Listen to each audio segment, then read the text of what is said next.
I'm Dr. Emma Milne, and today I'm going to be talking about the history of the fetus-first mentality. So in my last video, I explained what the fetus-first mentality is. It's the notion that a fetus is more important than the pregnant woman. In this video, I'm going to be thinking about where that idea came from and why it's embodied today in terms of pregnancy care, but also in terms of how people respond to pregnant women and expect them to act. So we need to look back in history a little bit to really understand this.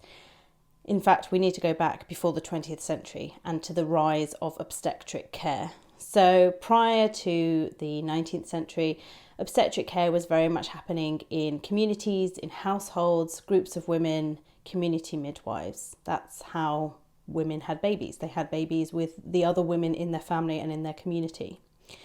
Towards the end of the 18th century and into the 19th century, we see the rise of the medical profession in general, and as part of that, the rise of obstetric care, the care of obstetric women.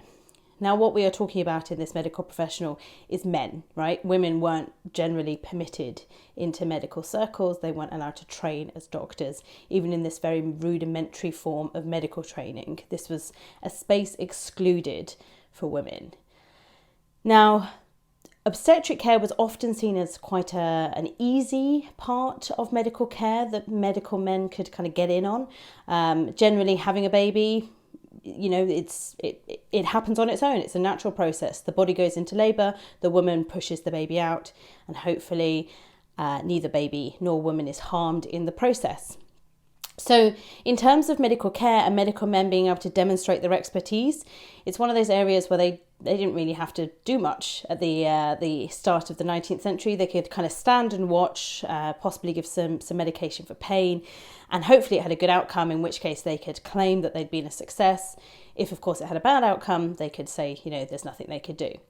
So obstetric care became an area that medical men really focused on, and part of the way they tried to demonstrate the legitimacy was to push away midwives and the community care that women had received during pregnancy and labour. A key part of this was a driver to reduce the pain that women experienced whilst they were in labour and delivery.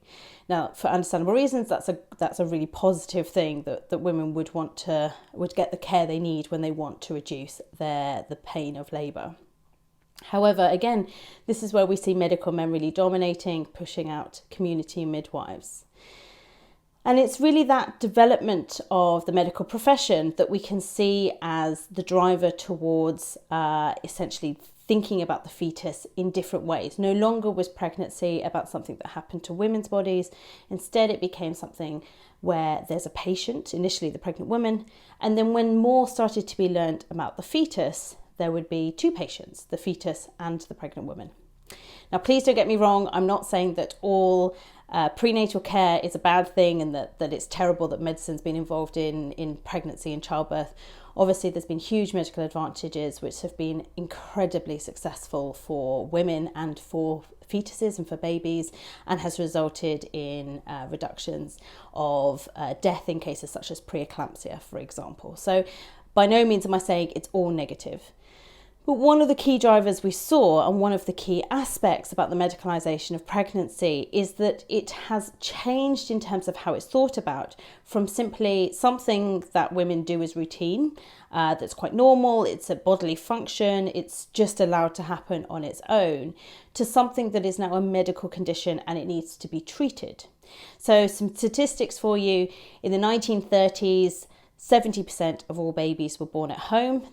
Pregnancy in those cases was considered to be so unremarkable that doctors weren't involved. You might have a community midwife who would come into the home to assist with the delivery. But 70% of those pregnancies were not considered important. This is statistics from the UK, I should say. Now, by the 1950s, 70% of all births took place in hospitals. So we saw a massive shift from home births and the sense that pregnancy is not a medical condition through to hospital births, and the notion that it now needs to be regulated and watched by a medical professional. Another aspect that's really led to this fetus-first mentality, as well as the medicalisation of pregnancy, has been the development of technology. So prior to the 1960s, prior to the invention of the sonogram, we had no sense as a community or even as a medical world as to what a fetus looked like as it developed. There was, for example, no definite understanding as to, the size of a fetus prior to certain points in labour and delivery and after the baby had been born. All of a sudden you introduce the sonogram and you can start looking at the fetus, you can start seeing it. That very much changes the understanding of what is happening inside a woman's body when she's pregnant, what that development looks like, what the different stages are. And now you can see the second patient, you can see the fetus. So before the sonogram, it was, there were some thoughts about it's two people because it's a fetus and a pregnant woman, but you could only ever see the pregnant woman, the one patient. Once you can start seeing the fetus, seeing that second patient, ideas around what it means to be pregnant and what it means to be carrying a fetus start changing and start developing. And these very much infiltrate public society and public understanding of pregnancy and of fetal life. So the big image of the fetus that was published in Life magazine in 1965 was considered one of the kind of groundbreaking images for the society to see in relation to the sonogram. That really started a change in terms of public perception of pregnancy.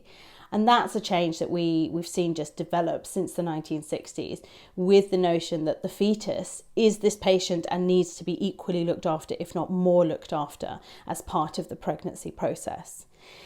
And when we start thinking about the fetus like this notion that it is a patient in its own right, a patient who gets care, and the pregnant woman is simply the container that holds that patient, that's when these ideas start getting dangerous.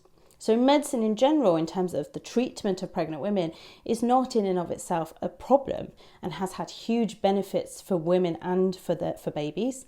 It's when that idea starts prioritizing the fetus and starts thinking about the fetus as the true patient, the true person who needs to be protected both from the wider world but also potentially from the pregnant woman herself, if it's deemed that she's doing things that are bad for the fetus, bad for the true patient.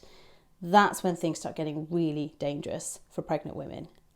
In future videos, I'm going to start talking about what some of the consequences of the fetus-first mentality are.